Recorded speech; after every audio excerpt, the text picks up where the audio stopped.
1976 Triumph Spitfire 1500 here. Gorgeous colour and bright yellow, this one.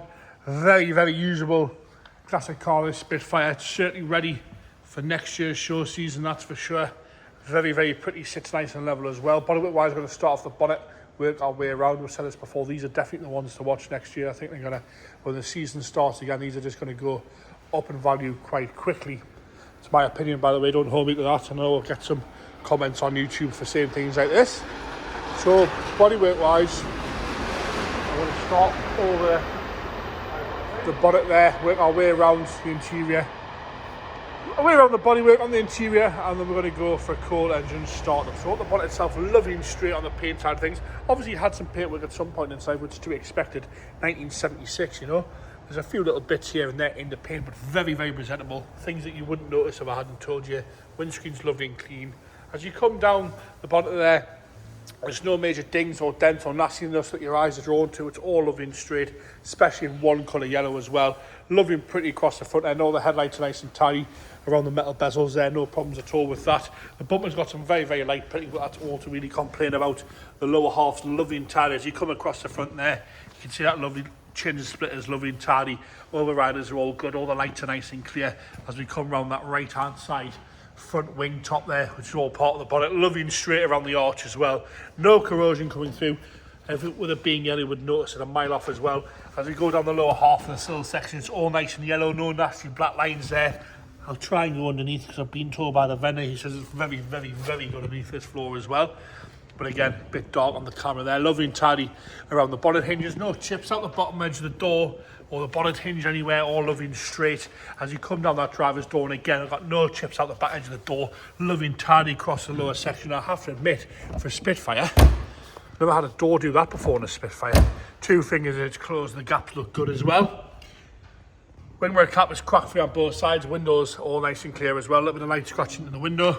It's just a little bit of a split in the paint on the seam there. Again, you have seen that before quite a few times. As you come around that wheel arch again, you put your hand in, there's a nice lip all the way around. There's no rust coming through on the paint side of things. Lovely and straight down that whole rear coat. It's got such a good look to it with the yellow and black, this one. Around the rear scuttle and fuel filler cap, all nice and tidy. Again, the odd little imperfection in the paint here and there, but not bad at all. You'd be happy to put this on the local show, that's for sure. Across the boot, it's lovely and straight across there. The odd little bit of dust here and there in the paint, but again, you've got to have quite a good eagle eye to spot any of that. A little bit of light pitting to the bumper, but it sort of matches the front. There's no real complaints there at all. Lovely and tidy across the back. We'll go across the back edge there so you can have a good look. I will try and get underneath so you can have a look at that there. Nice and shiny all across there. As we come around the left hand side, lovely and tidy down the quarter. A little bit of bubbling underneath the paint on this left hand side, a little bit of moisture in the paint.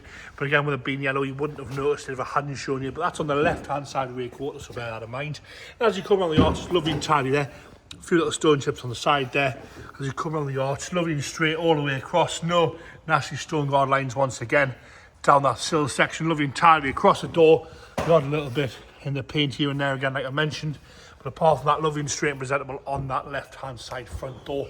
A little bit of a stone chip dent down there. Nice, correct silver steel wheels with the Triumph hubcaps there. I'm going underneath again, so you can try and have a look there. Lovely and straight, this one. Interior-wise, well, we'll do the roof first. Love this on the roof. It's got a little sunroof into the soft top there. But apart from that, all nice and tidy. The rear windows are all good. No splits at all in the rear windows. All nice and tidy. We're on a little patch on the corner of the roof there, but that's all really to be concerned about. Loving that sunroof there. The driver's front door cards in lovely condition. Seats have obviously been retrimmed fairly recently because they are unworn, unmarked. You've got gorgeous black carpet set with a Triumph overmats. I will try and lift this seat forward with some very dodgy camera. We'll come back to that in a second. Nice and tidy on the steering wheel. Dashboard's lovely and clean as well. I can't believe how much difference that little sunroof makes there. It makes it a lot more roomy in here. As you come down the centre console, lovely and tidy. 4-speed manual with the overdrive on the stalk. Into the boot now. The boot floor is lovely as well. Spare wheels there. Lovely and tidy in there. We've got a tonneau as well. And a full tonneau. And a full, so you've got the half tonneau and the full tonneau. Left hand side front door, again, same condition there. Lovely and clean and tidy. Got paperwork in here, I apologise about that. Lovely and tidy up the seat there, no rips, no tears at all. Like I say, obviously been retrimmed very, very recently. Lovely black carpet set as well with the Triumph logo in the mats there. Into the engine bay where the attention to detail continues. Long time since I've seen them with those sideboards, especially colour-coded ones. Even the paint on the inside of the panels is all lovely. Really nice and tidy across the bulkhead there. Toby's going to fire this 1500 into life. Wow. There was no hesitation at all from that. Lovely on the tick over. Well, since I've seen one on the prop, a little bit of choke, folks. It's cold. That is cold start up. I apologise about that. Toby will be in a HR meeting tomorrow about that. It's been a while since I've seen them with a proper Triumph airbox on them. They've normally got K&Ns and things on, so that's lovely. That's in lovely condition as well. Really, really honest car, this one. It's ready to be enjoyed for the summer next year. It's Christmas before we know it. By the time you know that, show season would have started again, so get ahead of the game with one of these lovely, usable Triumph Spitfires. Toby's going to put the bonnet down. We'll have another look at that there. It's ticking over, lovely and happy. And there you have it.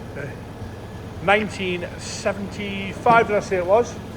75 Triumph Spitfire 1500 in bright yellow, ticking over, lovely and happy there with great gaps on that one.